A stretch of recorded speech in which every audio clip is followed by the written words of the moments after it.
Hey, how about a quail hunt today? Well, that's where we're at. We're down at Covey Rise in Camilla, Georgia with Jarrod Grove, that's Box from Caldwell, and Trent Eichler, professional shooter. Hey, I'm KJ, dedicated lifelong hunter here.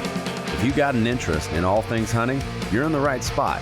Whether chasing quail across the plains of Oklahoma or in pursuit of elk in the backcountry of British Columbia, you'll always find me on the hunt. This episode is brought to you by Ruger.com, and Range Ready Studios, RangeReadyStudios.com, and Loophole Optics, Loophole.com. All right, this is Gun Talk Hunt. Welcome in. We are joined by Mr. Trent Eichler, professional shooter. Yes, you are a professional because I've seen you shoot. Yeah. And we're joined by Box, Jarrod Grove, Caldwell. Are we calling you Caldwell because you got a lot of stuff going on? Yeah. Caldwell, that's what we're representing today. So, all right. So we're down here. We're in southwest Georgia, Camilla, Georgia, at Covey Rise Plantation. We have just and you're going to hear sounds around us. You're going to hear movement. You're going to see stuff. But if you're tuning in across the socials, or if you're just listening to this, you may want to go watch this because there's going to be stuff happening around us. Because honestly, right now, I can hear your dad behind us. Yes. Fred Eichler is always an life entertainment. Of the party. Oh, dude, he's life of the party. And well, let's just jump right into it. Let's start out with Trent. And we have gnats around us, and they're having a gnat festival here. Yeah. That's a thing here in Georgia. They celebrate these gnats. Why do they celebrate them? Because they are driving us nuts right now. It's a Georgia thing, I guess. Who brought the thermosol? That's all I want to know. Who brought it? That would have been nice. Trent. Yeah, that's Dad's thing. All right, that's Dad's thing. That's not mine. Dude, so he probably has one in his pocket. I bet he does. That's why he's down there comfortable laughing it up. Yeah, he's down there yucking it up, and we're up here suffering. But no more beautiful place to suffer than around Camilla, and we are at Covey Rise Plantation, and this kind of is set up by Caldwell, and we're out here having some fun with the Claymore. Oh yeah, it was a great way get everybody out and feature the new clay thrower. Mm-hmm. Get everybody practiced up so we didn't have as many excuses when we were out there in the field. We had plenty of excuses. Let's just get that out of the way. Now, Trent here has no excuses because he's young, spry, and on the gun faster than, honestly, you are a professional shooter. Yes, sir. Yeah, you get paid to shoot, right. Trent. Enough of the sir stuff. I appreciate you. I sponsor you, man. That way. Yeah. You were raised that way. And I do appreciate it because we don't get enough of that anymore. You don't hear that. My sons do the same thing as you. It's yes, sir, no, sir. Yes, ma'am, no, ma'am. And people, we get at restaurants. It's funny to watch our kids because they're, oh, yes, ma'am, thank you so much. And every time the waitress comes by or the waiter comes by and goes, your kids are so well behaved. I have not been told thank you once. And that's the same feeling I get behind you. And that's a part of your upbringing. That's part of the Fred Eichler, that I know and I love. We got to give Michelle some credit too. Oh yeah. Well, yeah. Well, despite Fred, he still ended up. Yes. Normal and functioning. He's functioning. I'm not nice. I'm just a functioning young man. Yeah, he's functioning. You can hold it. At least you can hold a conversation. Oh yes, sir. Because see, there he goes again. It's habit, and I love it. I love it. But what's funny is that the other day I was listening to a podcast, and I appreciate you for coming on this because you're still a young man. Yes, sir. You're way, way younger than us two. And he proved that with his reflexes. No. Dude, that was unbelievable. So I was listening to this podcast, and he has a 17-year-old young man on the podcast. And he's sitting here, and he's talking, and he's talking, and he's talking. This kid never pipes up. I swear this kid has never talked to an adult. Never talked to an adult. He maybe said 2 words. I couldn't get him to shut up today. And talk about a young man that's willing to jump in and try anything. Trent, you really shocked. you always shock me and amaze me, and because we went on a prairie dog hunt a long time ago with Box. Yeah. And talk about one of the funnest hunts. It was a struggle. The but hunting wasn't good. no, the hunting wasn't good. Not like here. But afterwards, we would all sit out on the deck, and we'd shoot. And I think that was one of your first industry events. Yes, sir, it was. And my gosh. But how cool is it? And that's hunting in general. Sometimes good camp completely makes up for terrible hunting. 100%. Like the people in camp saved that trip. Oh yeah. Like I would say Fred and Trent saved that trip. 100%. From your shooting, and that's where you really started to grow. I would say where I got to see like what you have come into as a pro shooter. Yes, sir. And that to me was amazing to see, because all of a sudden we go from shooting out off the back deck of our all the rooms into the parking lot, jumping some like hitching posts. Hitching posts for the horses, yeah. There wasn't any prairie dogs to shoot at, so we had to find something to entertain ourselves. We had to find something, but you've really exploded onto the shooting scene. You're shooting for Taurus. Yes, sir. And it's funny to see how Taurus and you have kind of come together.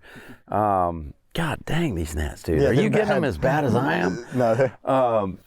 But to see you come up into that like Taurus family is quite impressive, because what they're doing now is unbelievable. Oh yeah, like me and you were talking about earlier, like not great beginnings, but we've worked, like our CEO Brett has changed the company. Dude, that dude's unbelievable. Oh yeah, Brett's amazing.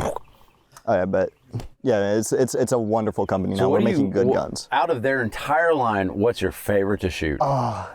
So I'm very partial to the 1911. Yeah. So like it's because I've always shot my dad's old 1911s, you know, and then shooting that in competition just. That must be old.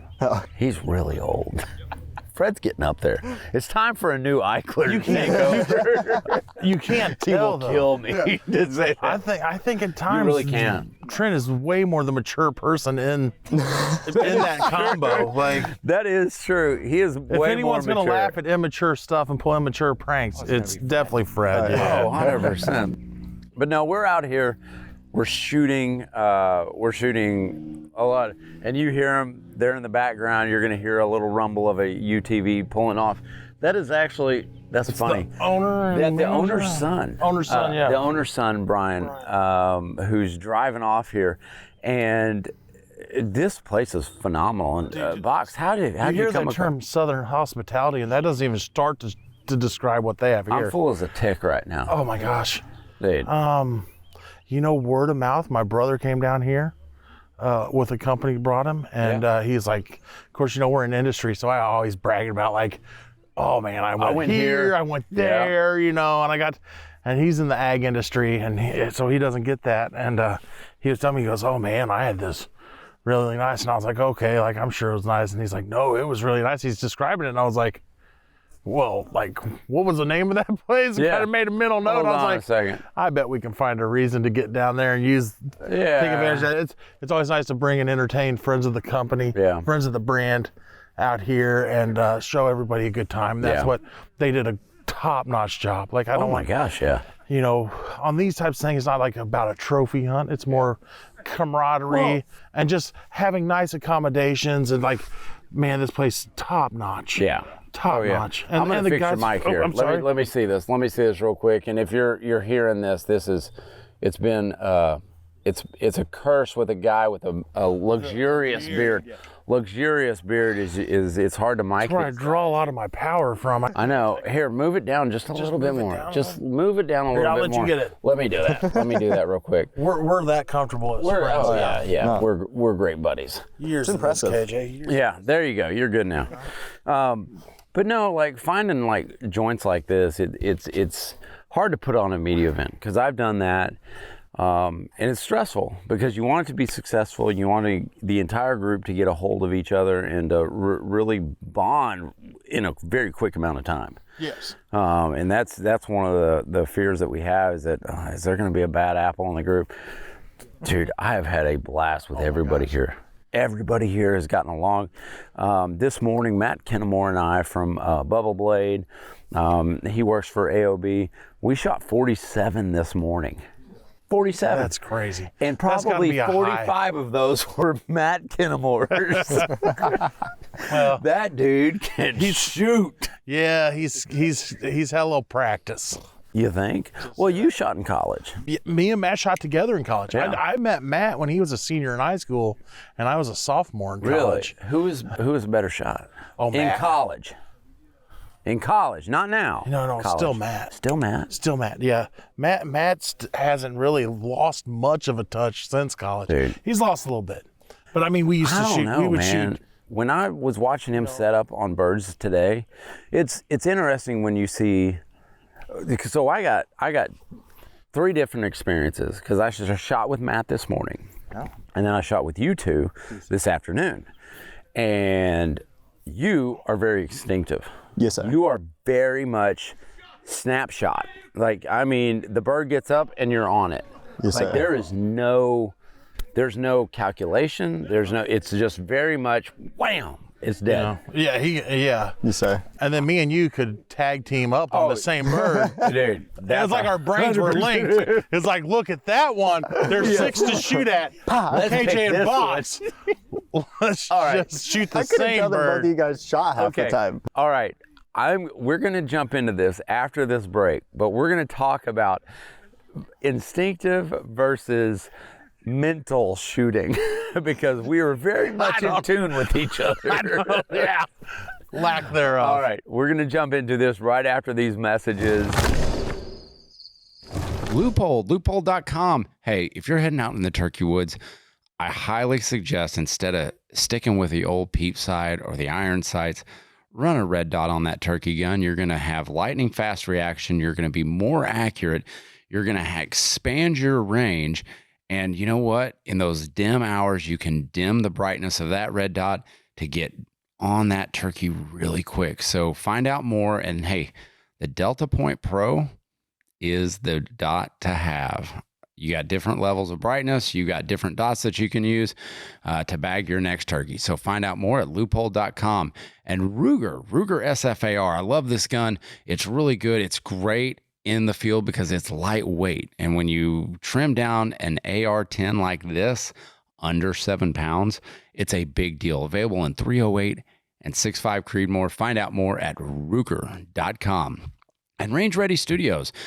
The guns I just mentioned, yeah, we offer a class like that, whether it's a small frame auto-loading rifle or a red dot class or a semi-auto pistol, ladies only handgun classes, and the FPD experience where you might get to shoot yours truly. So jump in to rangereadystudios.com to learn more. All right, we're back. We're with Trent Eichler and Box from AOB, Caldwell. So we were very much in tune, Box and I, today. I mean, so in tune that a covey of 40 birds could get up and we would pick the exact Trent same would one. hit 3 because his gun held 3. His gun held 3. And then me and you would shoot 1 Yes. together. Like that bird would fall out of the sky, puff of feathers, and that's all you would see. And we, like, what's funny is each of our guns held 2, and we would shoot, and we'd like look at each other like, oh, do you see that? And there's still birds flying around. We're not professionals. No, we are not. We are not. And what's amazing about this is that it's Trent's first time to hunt quail. I grew up hunting quail in Oklahoma. Like that was kind of my upbringing, my intro to hunting, and intro to the outdoors. And to revisit that is just awesome. And to experience on your first quail hunt is crazy. So what have you thought? Because we have one more hunt to go. Oh, I can honestly say this is some of the most fun hunting because I've done a lot of hardcore hunting. Right. You know, my father's a very hardcore hunter. This is just like pure fun. Like there's no like, oh, I've got to hike 6 miles up this mountain, and then I get a little break and I can sit there for a little bit. It's there's a bird. Then watching the dogs circle and they can go from a full sprint to just They locked lock in. up. Though, dude, watching dogs learn two things today that I like, and I've always enjoyed watching good shooters and good dogs work. And I got to experience both those things today because I got to like experience Kennemore, and you didn't shoot good this morning, but you shot I had a rough morning. Really well this afternoon. Yeah. Why is that? Maybe just, I needed to be around greatness. Greatness inspires greatness, right? And so bringing Trent along really helped us out. No, it's that. Come on, I was looking I think for we had 42. Yeah, we had 42. The gun. Yeah, no, 100%. It was the gun. That I honestly, having a gun that fits is super important. Yeah. We since we flew, we borrowed they have very nice shotguns here for loaners. Berettas. Yeah, Beautiful Beretta, guns. 20 gauges. I'm obviously a larger guy, and it didn't fit great for me. Hold on a second. You're a larger guy. I'm probably the biggest person you've ever met. Yeah, you're pretty close. Pretty damn close. But again, if you're watching this, we're or on if you're camera. listening to this, on the airways, you need to tune into our YouTubes and our Facebooks, because then you'll see how large Box is. But you took over my Smith & Wesson Elite Gold, which they only produced for a year. And if I'm telling you right now, you're the only second person, and I know a lot of gun people. Yeah. You can name some pretty rare guns, and I know if I don't have it, I know someone that does. Yep. And multiples usually, and you're the second person I know that has person. one.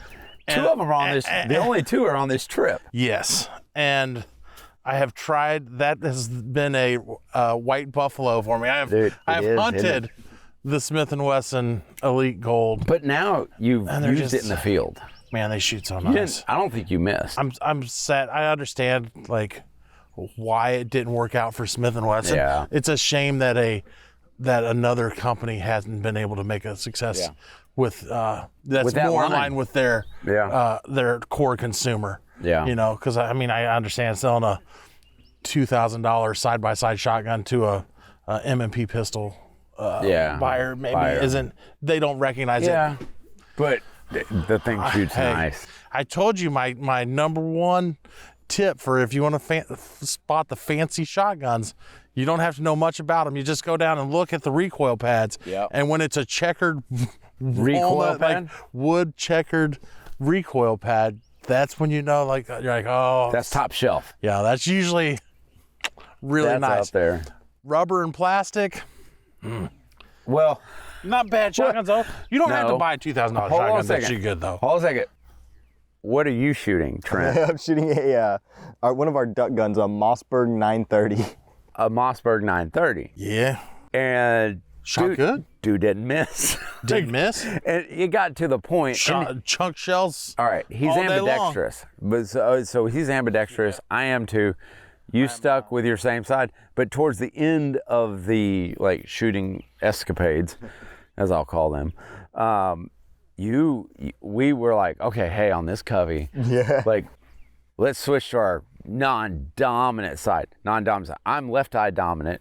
You are too. I'm left eye dominant and shoot lefty. You shoot lefty. Yes, sir. So see, you grew up though shooting right-handed, right? Primarily. So I honestly switched it up for multiple different guns. So pistol, I can only shoot right-handed. Yeah. Shotgun, I shoot mostly left. Bolt actions, I shoot mostly left, and then ARs, I can do whatever just as comfortably. Both. I'm really weird, but I don't mind switching it up. But that's good, because multiple different positions and different angle birds require different shots. And so in a few of the Coveys, we were like, let's switch it up a little bit, and we did not miss. Sometimes you might find yourself laying on the ground trying to shoot clay pigeons over your head. Okay, because let's talk about that, because we were shooting the Claymore. And one of the cool things about the Claymore is that it could be you and a buddy, and you can switch between a flurry mode, which is every time you go up and down, it's tossing a clay. Yeah. Right? It's just slinging them out there. As fast as you can press the pedal. As fast as you press the pedal. Which is pretty darn fast. Yeah. Well, you can. You were launching them for me and Dad. Whoa, they were going. Whoa. Don't skip leg day. No, never. No, not with the Claymore. Right leg. You got to switch it up. Yeah, though. yeah. You got to switch it up. But what was interesting was, what's cool. So a lot of people see a Claymore. Let's talk about clay throwers because that's a good section to get us to. Doesn't need a battery. It's all leg powered, right? Yeah. So the easiest way I describe it, everyone's familiar with the way an electric trap works. Yep. You know, it has you push a button. Yep. And it holds 50 clays or so, and it feeds down, and you don't have to bend down and pull the arm back. Like, you push a button. The Claymore feeds from a stack of 50 clays. Yeah. But instead of using a battery, an electric motor, it has a foot pedal, and you press down. It doesn't take much pressure. No. And you don't have to bend over and touch it with your hands, so you don't have to worry about your hands getting hit by and you don't have to set one clay at a time. It holds 50.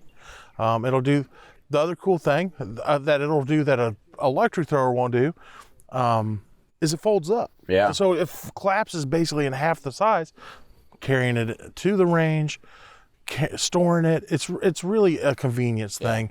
And then you don't have to buy a $100 battery and worry about that. And it comes basically, it's all toolless. Basically 5 pre-assembled. different positions. Yeah, five levels of like 5 different angles. Yeah. Adjustable spring tension. Yeah, it does all sorts of really cool things. It's neat to get people out and experience it. It's one of those things that it's kind of hard to explain through pictures and words. You just got to do it. But once somebody sees it, man, it sells itself. People love it. Well, what I think Trent, myself, and you have experienced with this Claymore is, so you could have it sitting there and you can throw one clay at a time and you get really used to it. Okay, you get really used to it. Yeah. So now you start thinking, and now you start turning stuff into a game and engaging the others around you, and you start going, I wonder if we could do this. Well, your dad, of course. Oh yeah, Fred Eichler is a trendsetter. He is. He's a competitive person. Yeah, he is. So everything is a competition. So he lays on his back with his gun towards, a safe shooting direction, and is basically shooting on his back upside down for a flying clay. What does he do on the first shot? Smokes it. Smokes it. And now all of a sudden, it's like. But then who else smoked it on first shot? And second shot and third shot. Trent. Nah. Like he gets up there. I had to get in there too. Yeah, I think you got it on the second, right? Second, but it was like, dude, it was which was an amazing shot. Like the first one missed, and it was like, that's over. And then you gave it the second barrel. And then I had to go. I gave it the second barrel. I couldn't even see the sights. That's the way that thing was. I was just guessing at that point. But what Karate Kid, you blindfold or Jedi, I definitely did a Jedi mind trick on that clay. That might be copyrighted. Yeah, it might be. All right, this podcast is no longer available on your popular social content. But what I saw this Claymore do was, at the first of the trip, everybody's getting used to it and kind of giving each other all right, who here can shoot? Okay, KJ, no. Trent, yes. Okay, Box, if he has the Smith & Wesson Elite Gold. Like, everybody kind of starts to feel each other out. But then everybody kind of goes, okay, egos aside, let's just have some fun. And then all of a sudden, like, we start turning into a game. Okay, who can shoot it at the highest level of angle? Am I boring you that bad? No. Hey, it's been a long day. It has been a long day. But you set it at the highest angle, and you see who could shoot it the closest to the ground. Like, so you're sitting there watching this clay go up and up and up and up, and all of a sudden it starts falling. You're like, holy crap, when am I going to shoot it? I think an Eichler won that competition too. I think he did. Yeah. One of them did. No, that was Dad. Not you. No, I did not. I think he shot it like literally. If it was 10 or under inches to the ground. Like, it was an impressive shot. It's so nerve-wracking watching it fall that fast. So, like, you're sitting there, like, watching it, like, I gotta shoot. I gotta shoot now. Okay, it needs to be said that Trent did not miss his bird. He just didn't shoot it closest. He was like 2 feet off the ground. Yeah. Right. Which is still ridiculously close. Yeah. But no, it's been a good time out here to just see what the Claymore can do to improve your shooting. Because so in the morning, went out cold. No, we were all cold. Yeah. Oh yeah. We were all cold. We had a good morning, really good morning. But we came back at lunch, spent some time with the Claymore, goofing around, getting our guns dialed in, getting ourselves tuned up. And then we went out, and how many birds did us three leave on the field? 4? Man, yeah, and I'll say, I think there was probably 2 of them were because we just flat missed, and it got out of range. Yeah. Two of them were the runners. Other 2 were runners, man. Those were road runners, dude. Those were Quail. Dog chasing. They were kicking up dust, man. Yeah. Like they're leaving dust on the road. They were, but that's something to be said. Is that's a good tip. These Claymores stack up and they pack away so efficiently that you could take it, get tuned up, and then go out to hunt. I mean, I think that's. Oh yeah. I mean, you do the same thing in competitive shooting. Oh yes, sir. You go Absolutely. out, you get tuned up, and then you go after it. 100%. Yeah. You always try and dry fire, live fire right before. Like, okay, my sights are on. Okay, I'm about to shoot. Let me dry fire at the safe table for a little bit, get warmed up, get my draw right. Yeah. But it's the same thing. Same thing.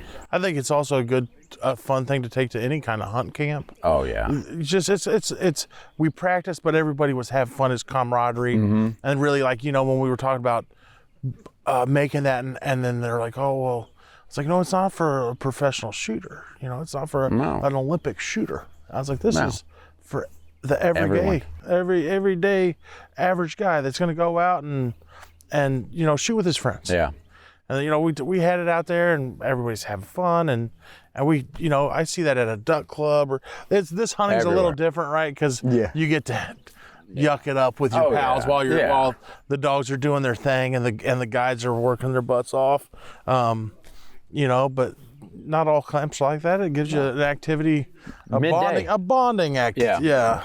It's all team building, team building, bonding. Yeah. What do you prefer?